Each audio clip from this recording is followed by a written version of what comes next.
আসসালামু আলাইকুম। আমি মোহাম্মদ সালমান উমর, সংসদ সদস্য ময়মনসিংহ 146 হালুয়াঘাট দুবহরা। আমি হালুয়াঘাট দুবহরা উপজেলা সর্বস্তরের জনগণ সহ দেশ এবং দেশের বাইরের সকলকে জানাচ্ছি পবিত্র ঈদ উল আজহার শুভেচ্ছা। আমরা এই হালুয়াঘাট দুবহরার যারা প্রান্তিক মানুষ আছেন তাদের ভোটের মাধ্যমে তারা আমাকে এই এলাকার জনপ্রতিনিধি হিসেবে নির্বাচিত করেছে। আজকে ঈদ উল আজহার দ্বিতীয় দিন আমি চেষ্টা করেছি আমার যারা কর্মী সমর্থক ছিলেন তাদেরকে নিয়ে আমি আজকে দুপুরে একটু খাবার আয়োজন করার।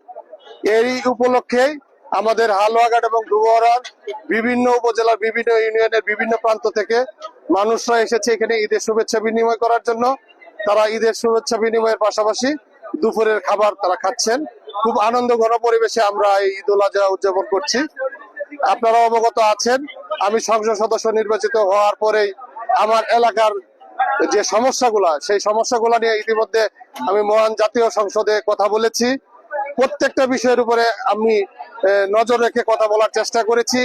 এই আমাদের এই প্রান্তিক মানুষ, অসহায় মানুষ, পিছিয়ে পড়া মানুষ, তাদের যে সমস্যাগুলা সেই সমস্যাগুলা মহান জাতীয় সংসদে আমি তুলে ধরার চেষ্টা করেছি। আমি এই এলাকার সন্তান হিসেবে এই এলাকার মানুষের যে চাহিদাগুলো আছে সেইগুলা কিভাবে অতি দ্রুত সমাধান করা যায় সেই লক্ষ্যে কাজ করে যাচ্ছি। আপনারা যারা প্রিন্ট এবং ইলেকট্রনিক মিডিয়ার সাংবাদিক ভাইয়েরা উপস্থিত হয়েছেন, আপনাদের মাধ্যমে আমি হালুয়াঘাট এবং দুবহরা উপজেলা সর্বস্তরের জনগণকে জানাই যে তারা যে তাদের ভোটের মাধ্যমে আমাকে নির্বাচিত করেছে তাদের সম্মান যেন আমি রাখতে পারি, তাদের হয়ে তাদের পাশে যেন সারা জীবন কাজ করতে পারি সে আশা এবং প্রত্যাশা রেখে সকলকে পবিত্র ঈদ উল আজহার শুভেচ্ছা জানিয়ে আমি আমার কথা শেষ করছি। ধন্যবাদ সকলকে। আসসালামু আলাইকুম।